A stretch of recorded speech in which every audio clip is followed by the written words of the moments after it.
আসসালামু আলাইকুম প্রিয় ভিউয়ার্স, বিশেষ করে যারা রান্নার কাজে সময় দেন, বিশেষ করে আমার মা ও বোনদের জন্য এই ভিডিওটা তৈরি করছি।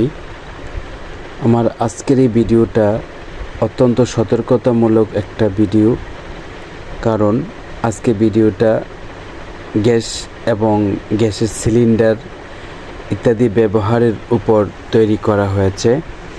তাই এই ভিডিওটা তাদের জন্য অত্যন্ত গুরুত্বপূর্ণ একটা ভূমিকা পালন করবে, কারণ প্রত্যেক বাড়িতেই বর্তমানে গ্যাসের চুলা ব্যবহার করা হয় অথবা সিলিন্ডার এলপিজি গ্যাস ব্যবহার করা হয়। এজন্য আজকের এই ভিডিওটা তাদের জন্য একটা গুরুত্বপূর্ণ তথ্য বয়ে আনবে। প্রত্যেক বাসাবাড়িতে এলপিজি সিলিন্ডারের ব্যবহার দিন দিন বেড়েই চলেছে। এটা কিন্তু আমরা সকলেই স্বীকার করতেই হবে, এছাড়া কোনো উপায় নেই। দেশের বিভিন্ন এলাকায় দিনের বেলা গ্যাস না থাকায় সিলিন্ডারের উপর নির্ভর করেন অনেক পরিবার। অন্যদিকে অনেক নতুন ভবনে গ্যাস সংযোগ না থাকায় সিলিন্ডারের গ্যাসই একমাত্র ভরসা। এসব গ্যাসের বৃদ্ধির পাশাপাশি গ্যাস সিলিন্ডার থেকে দুর্ঘটনার পরিমাণও কিন্তু বাড়ছে।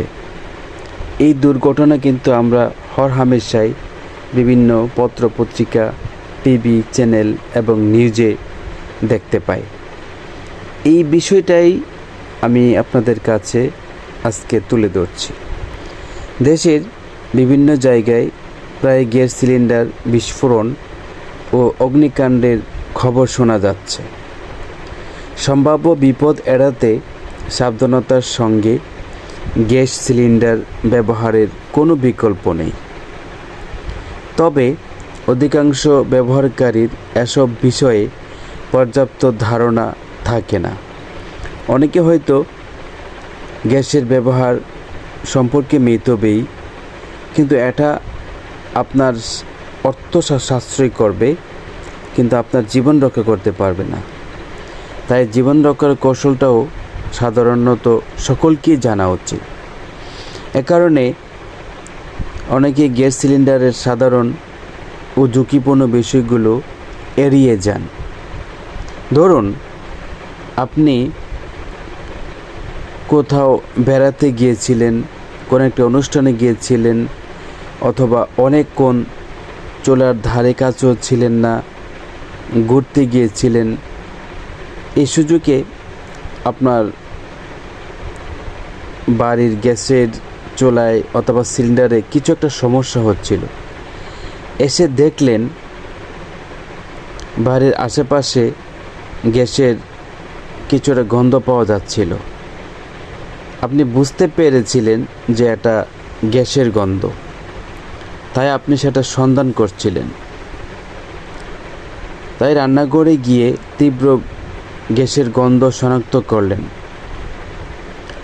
গ্যাসের বিস্ফোরণ এত বেশি হয় যে সেটা বোমার মতোই আওয়াজ হয়। 200-250 মিটার দূর থেকেও সেটা স্পষ্ট দেখা যায় এবং শোনাও যায়। তাই গ্যাস পাইপের বিস্ফোরণ বোমার চাইতেও যে অনেকটা শক্তিশালী, সেটা আমরা ঠিকই বুঝতে পেরেছি। আপনি বুঝতে পারলেন যে আপনার ঘরে গ্যাসের লিকেজ হয়েছে।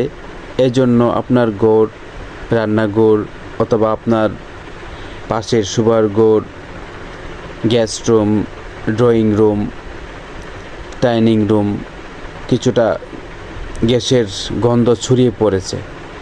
গ্যাসের গন্ধ ছড়িয়ে পড়া মানে আপনার ওই রুমগুলো গ্যাসীয় অবস্থায় পরিপূর্ণ হয়ে যাওয়া।